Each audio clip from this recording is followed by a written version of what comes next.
bakira mangente Ambon, mangente Ambon.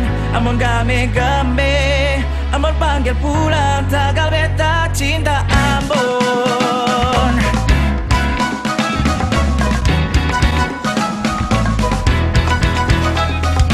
Kota Ambon manse, akan bagus lawangi, paling aman parsamu wayanata. Sekarang sunya manting tambah rame pas kali, suasana penuh kenangan. Mangete Ambon, Ambon game-game, dengan huele ketomba kira mangete Ambon, mangete Ambon. Ambon game-game, Ambon panggil pulang, tagal beta cinta Ambon. Ambon panggil pulang, tagal beta cinta Ambon.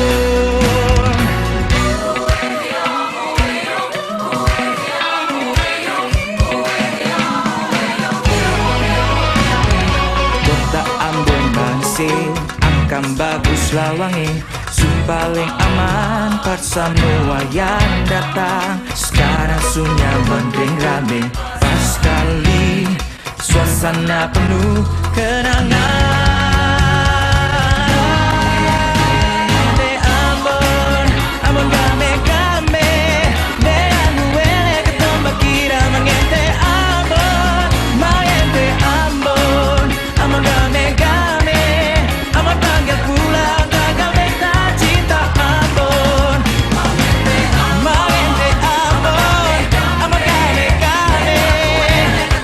Hukurila adalah nama sebuah negeri di pesisir timur selatan kota Ambon. Nama Hukurila dapat diartikan sebagai api yang berhamburan. Hal ini dilatar belakangi oleh sejarah perpindahan leluhur masyarakat negeri Hukurila berulang-ulang kali hingga menempati posisi negeri yang sekarang. Menurut tua-tua adat dan tokoh masyarakat negeri ini telah mengalami perpindahan sebanyak 7 kali. Dari letaknya, negeri ini berada pada wilayah pesisir dengan kondisi geografis yang dekat dengan pantai, sudah barang tentu sangat berpengaruh pada aktivitas dan mata pencaharian masyarakat negeri Hukurila. Sebagian masyarakat negeri ini bermata pencaharian sebagai nelayan, ada pula yang berprofesi sebagai petani, bahkan ada yang berprofesi ganda, serta berbagai profesi lainnya yang digeluti masyarakat negeri setempat seperti tukang, PNS, sopir angkot, dan lain-lain.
Masyarakat negeri Hukurila memeluk ajaran agama Kristen Protestan.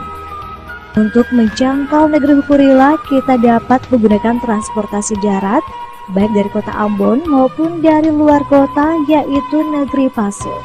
Demi menjangkau negeri Hukurila, kita akan melewati beberapa negeri adat di pegunungan di Jazirah Timur Selatan. Dengan memakan waktu perjalanan kurang lebih 30 sampai 45 menit. Selama menempuh perjalanan, kita akan menikmati indahnya pemandangan sekitar kawasan pegunungan, lembah, lautan, serta pemandangan hutan yang didominasi tanaman umur panjang dan tanaman-tanaman umur pendek hasil bercocok tanam masyarakat setempat. Setelah tiba di negeri Hukurila, kita akan dimanjakan dengan pesona alam indah yang mampu menghilangkan rasa lelah kita selama perjalanan. Bagi seluruh masyarakat negeri-negeri di wilayah Timur Selatan Kota Ambon, terlebih khusus di negeri Hukurila yang berprofesi sebagai petani, selain menanam tanaman umur panjang seperti cengkeh, pala, dan berbagai jenis tanaman lainnya, pohon aren atau yang disebut masyarakat Maluku dengan sebutan pohon mayang menjadi salah satu jenis tanaman yang mendapat perhatian serius lantaran memiliki nilai ekonomis dan multifungsi. Salah satu manfaat pohon ini bagi masyarakat Hukurila adalah merupakan bahan dasar untuk membuat minuman tradisional yang biasa disebut dengan sopi. Sopi sendiri merupakan jenis minuman tradisional hasil olahan masyarakat yang memiliki kandungan alkohol dan sering dipakai sebagai materi adat dalam berbagai acara adat di negeri Hukurila maupun negeri-negeri adat lainnya di Maluku. Tradisi menyuling atau membuat sopi merupakan suatu bentuk pengetahuan tradisional yang telah dilakoni masyarakat Hukurila pada khususnya dan masyarakat Maluku pada umumnya. Selain terbuat dari air pohon aren, minuman tradisional jenis sopi sendiri di wilayah Maluku memiliki bahan dasar berbeda. Misalnya, masyarakat di Maluku Barat Daya biasanya membuat sopi dari pohon koli. Begitu pula dengan masyarakat di NTB, Kei, TNS, dan sebahagian negeri-negeri di Maluku Tengah yang membuat sopi dari pohon kelapa. Walaupun memiliki bahan dasar yang berbeda, tetapi fungsi sosial minuman ini tetaplah sama sebagai materi adat. Tradisi membuat sopi merupakan suatu warisan leluhur sejak dulu kala, maupun suatu proses belajar seperti yang dilakoni oleh Bapak Mesak Dekweljo yang biasa disapa Bapak Eca. Ia adalah salah seorang pembuat minuman tradisional sopi yang digeluti dengan cara belajar dari seorang pembuat sopi sebelumnya. Profesinya sebagai pembuat sopi telah digelutinya kurang lebih 10 tahun. Lewat pekerjaan ini, ia mampu menafkahi kebutuhan rumah tangga dan pendidikan anak-anaknya. Bapak Eca juga mengungkapkan, pekerjaan ini membutuhkan kesabaran dan keseriusan yang tinggi. Pekerjaan membuat sopi awalnya sejak pagi hingga tengah malam. Pak Eca mulai mengawali pekerjaannya dengan mempersiapkan obat untuk air nira atau yang disebut masyarakat setempat dengan sebutan air sageru dari akar pohon yang biasanya disebut masyarakat sekitar dengan sebutan obat sageru. Setelah itu, ia mempersiapkan peralatan tipar lainnya seperti pisau, parang dengan cara digosok hingga tajam untuk memudahkannya. Dalam proses pengirisan batang aren atau dikenal masyarakat Maluku dengan sebutan batang mayang. Selain peralatan yang telah disebutkan di atas, tak lupa pula kayu pemukul dahan pohon aren. Setelah mempersiapkan peralatan, Bapak Eca pun langsung beranjak menuju hutan yang menjadi lokasi tipar. Perjalanannya menuju ke tempat tipar tidak terlalu jauh, namun memiliki tingkat kesulitan yang cukup tinggi karena medan yang bergunung. Selama dalam perjalanan, ia mempersiapkan hal yang tak kalah pentingnya dalam proses tipar, seperti sepotong batang kayu untuk menunggak jaga mayang sehingga tidak patah saat digoyang. Hal ini dilakukan ketika ia akan mengupas pohon yang baru pertama kali akan ditipar. Untuk mengetahui apakah suatu pohon telah siap untuk ditipar, seorang petani harus memiliki pengetahuan alamiah dengan cara mengambil satu buah biji mayang dari rambutnya untuk selanjutnya dibelah. Jika biji tersebut masih muda pada bagian dalam, akan mengeluarkan warna hijau keputih-putihan. Sedangkan jika mayang yang telah tua bagian dalam, biji tersebut akan berwarna kuning, serta mengeluarkan serbuk jika ditempelkan pada tangan. Dan jika mayang masih muda, maka batang pohon tersebut hanya dipukul dan dilukai atau disembelih kemudian dibungkus dengan daun. Proses ini akan dilakukan oleh Pak Echa 2 hari sekali selama 1 bulan penuh. Dan setelah itu ia turun dan berpindah ke pohon lain yang telah dikupas sebelumnya guna mengambil air nira atau air sageru yang telah penuh pada setiap jerigen yang menjadi wadah penampungan air sageru. Dahulu wadah yang dipakai adalah wadah yang terbuat dari buah kalabasa yang dilobang dan diberi tali sebagai penahan. Namun karena mudah pecah pada saat diturunkan dan berakibat pada kurangnya air sageru, kini wadah penampungan diganti dengan jerigen. Biasanya wadah penampungan air sageru yang telah penuh diambil Pak Echa. Setelah itu ia memasang kembali wadah penampungan yang masih kosong dengan maksud akan diambilnya pada sore hari. Setelah menurunkan sageru dengan tali, ia pun turun dan berpindah ke pohon yang lain. Proses ini akan dilakukannya berulang-ulang hingga pohon yang telah penuh air sagerunya bisa diganti tempat penampungan yang masih kosong. Dalam 1 hari ia akan menurunkan sageru dari 8 pohon aren atau pohon mayang. Untuk 1 pohon aren biasanya menghasilkan 2 jerigen. Apa ketong kita katun dari aku mulai keluar sampai pun biji mulai merah, katun naik cek biji dulu, cek biji kalau biji su dalam itu su warna kuning, nah ketemu mulai kupas. Habis kupas ketemu 2 hari berikutnya ketemu pukul langsung goyang, katun kian selama 1 bulan ketemu kerjakan pukul goyang tuh. Nanti setelah akan pun waktu baru untuk matikan parkas luka, ketemu mulai biji lihat kembali serbuk yang keluar, baru ketemu mulai kas luka dia. Itu waktu yang macam ini ketemu mau naik, mau kupas dia pun lombar-lombar dulu, baru ketemu bisa 2 hari kemudian baru ketemu bisa pukul. Jadi itu bisa bikin bersih-bersih ke mayangnya dulu. Saya pasti dia pembatang yang par mau iris. Ketemu kasih lapas dia pun lombar-lombar, baru ketemu bisa selama 1 bulan tuh ketemu 2 hari sekali tuh ketemu pukul. Ketemu kata di sini istilah dari ukurlah paduli. Kalau dia selama 1 bulan baru ketemu bisa lihat biji bisa par kas luka, baru kembali kas luka dia kembali.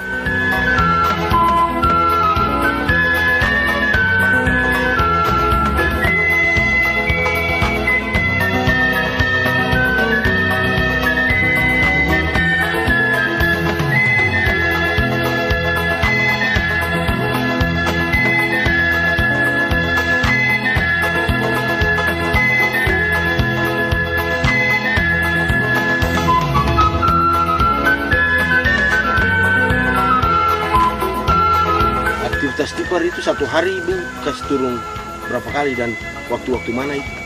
Kalau 1 hari kita kas turun biasa tuh 6 gen. Jadi mulai iris pagi lalu langsung ada untuk sore. Untuk sore. Gimana coba jelaskan?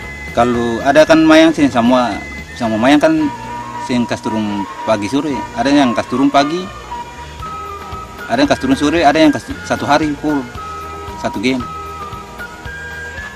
Jadi kas turun. Jadi kalau misalnya 1 hari Bu mau kas turun, berapa gen yang dibutuhkan untuk masa sopi 1 hari? 1 hari gen yang dibutuhkan untuk masa sopi itu 8 gen. 8 gen. Di sini tanpa penyulingan baru nanti. Ya. Untuk 1 pohon tuh biasa dapat berapa banyak air mayang, Bu? Kalau mayang meleleh laju sekali itu bisa ada sampai 2 gen, 3 gen. Kalau yang kurang meleleh laju biasanya satu hari itu 1 gen. 1 gen ya? Eh, Lalu itu kalau sampai misalnya dari Bu Masa, misalnya tadi Bu bilang 6 gen. 6 gen itu bisa menghasilkan berapa botol sopi ataupun berapa ukurannya, ukuran liternya bisa berapa banyak Bu? kalau itu biasa masa tuh 8 gen, dia masih sampai pemasak habis itu 9 liter.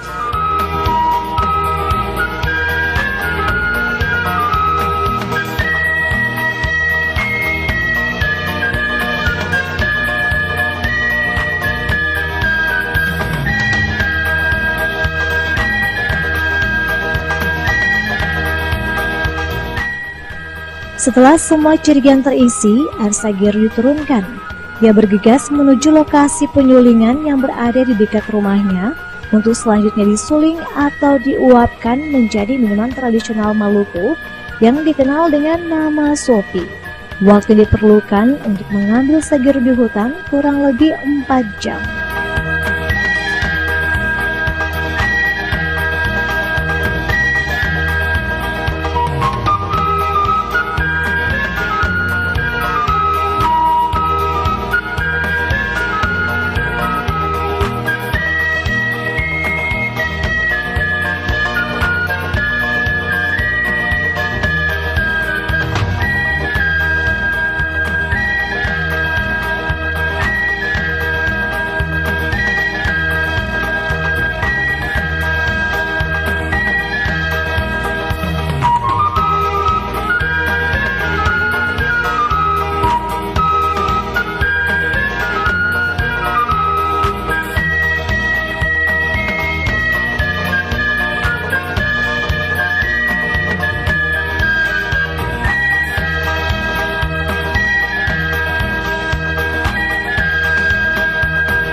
Proses penyulingan sopi pada mulanya menggunakan api yang terbuat dari kayu yang diletakkan pada tungku. Namun karena perkembangan saat ini, Pak Eca menggunakan kompor untuk menyuling air Sagero menjadi sopi. Hal ini bertujuan untuk memudahkan dirinya serta menghemat waktu dan tenaga.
Menurut penuturan Bapak Eca, untuk mendapatkan sopi sebanyak 5 liter, dia harus menggunakan 20 liter air nira atau air Sagero.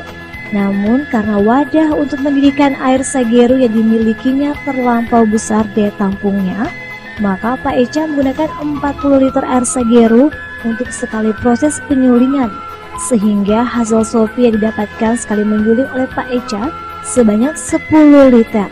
Untuk cara menyuling air sagero menjadi sopi, ada beberapa langkah yang harus diperhatikan Pak Eca agar sopi yang dihasilkan rasanya menjadi lebih baik.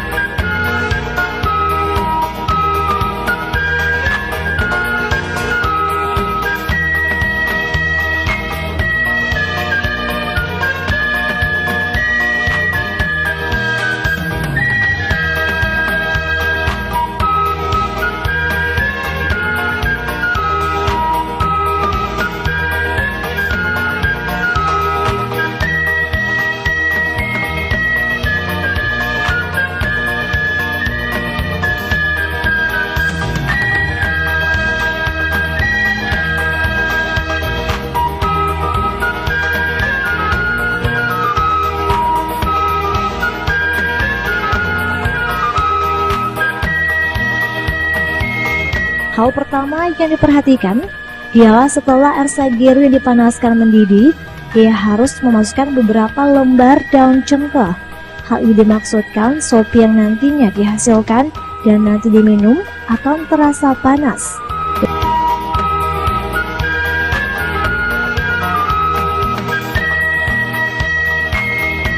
Langkah selanjutnya yang diperhatikan ialah proses penyulingan atau penguapan yang harus berjalan dengan baik tanpa ada uap yang keluar sedikit pun. Dan untuk menjaga hal ini, pada bagian samping penutup panci dibubuhi tepung terigu yang telah diberikan air, kemudian dibungkus dengan kain sehingga penguapan tidak keluar.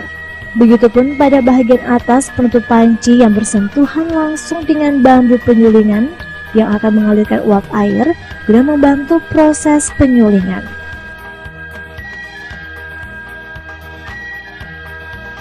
Untuk peralatan penyulingan sendiri terbuat dari sebuah pipa besi berdiameter kecil dan dilapisi dengan pipa plastik yang berfungsi sebagai pendingin yang diisi air.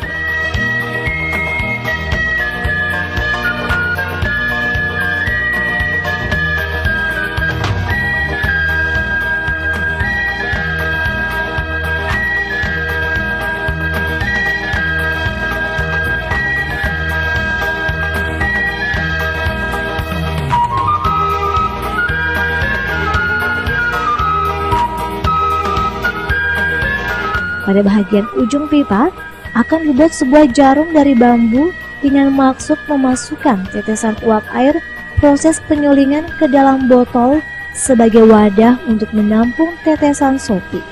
Tetesan uap air pada botol yang pertama biasanya disebut dengan nama sopi kapala. Sopi jenis ini sangat kuat jika disiram dan diberikan akan terbakar. Sopi jenis ini biasanya dijadikan sebagai ramuan obat alami. Waktu yang diperlukan untuk proses penyulingan biasanya berkisar 9 jam. Dan untuk menjaga kualitas sopi agar baik dan tetap terlihat jernih, biasanya Pak Eca mengatur besar kecilnya api. Jika api terlalu besar, maka sopi yang dihasilkan akan terlihat kabur dan kurang baik.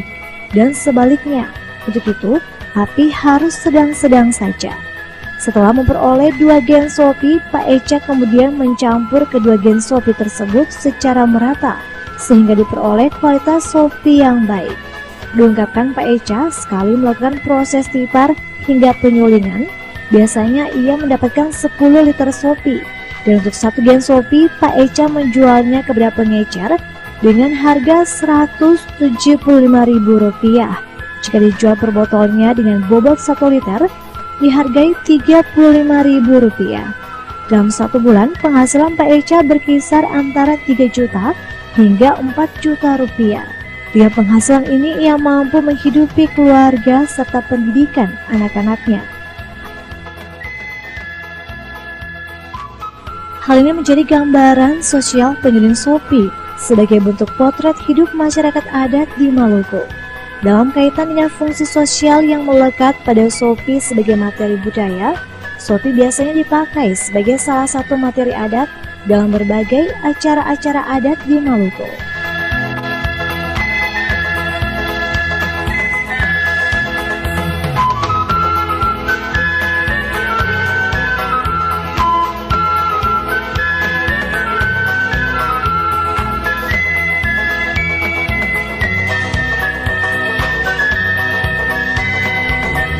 Bagi masyarakat Hukurila, sopi biasanya dipakai dalam acara adat seperti adat cuci negeri, di mana sopi dipakai sebagai minuman untuk merajut persaudaraan di antara anak-anak adat.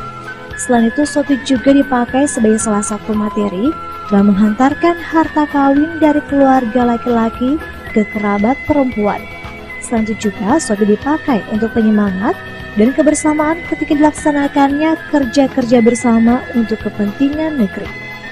Kalau menurut kami di negeri Hukurila ini, sopi itu dipergunakan kebanyakan di acara-acara ritual seperti acara-acara adat. Acara-acara adat seperti acara cuci negeri. Acara cuci negeri itu biasa dipakai waktu terlepas dari acara ibadah di gereja. Ada acara pembagian sopi dibagi oleh raja kepada waran sendiri, lalu kepada mata-mata ina, lalu dibagi itu kan kepada masyarakat. Nah, itu acara yang pertama yang akan dicuci negeri.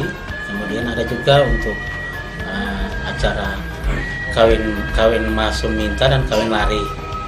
Itu kebanyakannya kalau kawin masuk minta itu ketemu mas meminta langsung dengan dia punya adatnya itu selain kain putih juga ada sopi yang diberikan untuk pemerintah desa, Bujan Jujaro dan orang tua selaku pihak daripada perempuan tersebut. Nah itu juga sama dengan kawin lari. Kawin lari itu kan kita masuk minta ampun, masuk minta ampun itu sudah langsung dengan dia punya hartanya juga dengan sekaligus dengan sopi seperti yang kawin masuk minta itu. Acara ada sopi itu dipakai setelah kata orang semua beremut menjadi satu, lalu sopi itu dipakai disaring di gelas, dituangkan, lalu kita sama-sama yang ada dulu di gelas satu persekutuan itu kita minum secara bersama-sama. Jadi itu di acara adat. Kemudian juga ada di acara makan patita. Makan patita itu kita pakai untuk misalnya satu sloki itu cuma untuk istilahnya sebelum makan kasih panas poro lalu kita makan. Kemudian juga ada di acara pembangunan rumah pengalasan batu pertama. Nah, terlepas daripada sembahyang daripada pendeta, nah di situ juga sebelum rumah itu dibangun, situ ada satu botol sopi. Selaku orang kerja di situ kita minum secara bersama-sama selalu tanda satu persekutuan untuk membangun sebuah rumah itu. Nah, itulah fungsi sopi yang selama ini ada di Hukurila sebagai fungsi daripada adat istiadat yang pernah terjadi di Hukurila dengan cara penggunaan sopi seperti itu.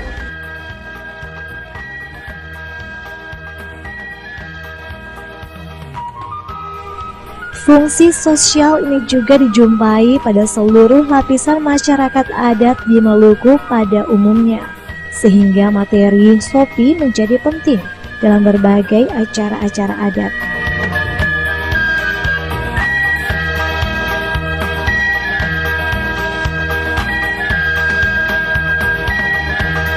Pada sisi yang lain, sopi memiliki dampak yang negatif ketika salah digunakan, di mana seringkali terjadi tindak kriminal ketika orang menjadikan sopi sebagai alat untuk dikonsumsi sembarangan dengan jumlah yang banyak. Kalau ingat ketong hidup orang saudara, ketong lain sayang lain, ketong lain bantu lain, sesungguh manis lawangnya. Sampai sekarang dua masih ada, hidup saudara peladang.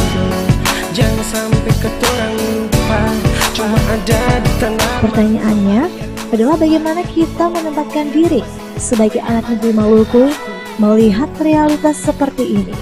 Biarlah kesadaran sebagai anak-anak negeri Maluku yang beradab menjadi pijakan untuk menjaga dan melestarikan budaya kita, termasuk di dalamnya Sopi, sehingga bukan karena ulah kita, budaya dan kebesaran masa lalu kita menjadi sesuatu yang dilarang atau ditabuhkan.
Katong hidup orang saudara, katong lain sayang lain, katong lain bantu lah, sungguh manis lawan.